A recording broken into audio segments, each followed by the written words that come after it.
Hi, everybody. This is Joe. I just want to give you a couple quick updates as to where we are in the district. As we're about 4 weeks into the year, we felt like this was a good opportunity for us to provide some updates, but also to get some feedback from you in terms of how things have been going so far and what we can do as a school to make it a better experience for you at home. Before we get into any of that, we just honestly and sincerely want to take a second and say thank you. Thank you to everyone who's been involved in transitioning kids back to school. Thank you to parents. Thank you to students. Thank you to staff. Thank you to the community. Thank you to the school board. Thank you to the PTO. Thank you to everyone who's played a role in making sure that we could get kids back here. You've all been incredibly impactful. And from the bottom of our hearts and everybody in this building, we just wanted to say thank you for the partnership, because we could not do what we do without the help that you've provided in terms of a situation that none of us have been in before. And I think when we have kids here, what we're trying to do is to provide the best experience in the scenario that we've been given. Of course, we're doing the distancing thing and we're making sure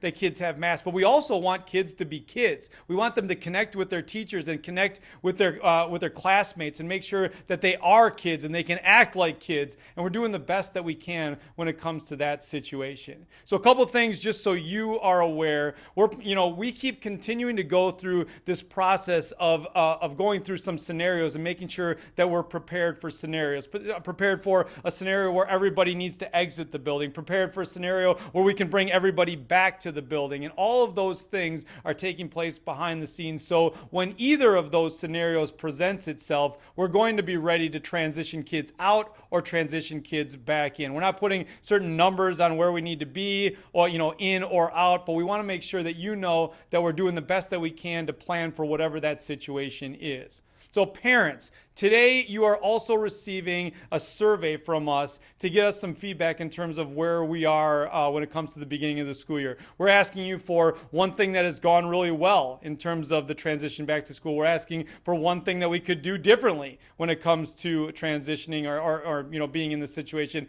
that we've been given. And we're going to ask you for one thing that we should consider moving forward outside of bringing everybody back or moving everybody out. We're thinking about if there's anything that we should be doing that we're not. Please give us that feedback so we can get on the same page and move forward. We're doing everything that we can to make sure that this is the best experience for you that it can be in the situation that we've been given. And I know we can do it. We're all in this thing together, and it's clearly been proven over the course of the last 4 weeks. Thank you so much for everything that you've done to help us transition into the year, and we look forward to working with you throughout the course of the year moving forward. Thank you so much, everybody. Have a great day. Go Crickets.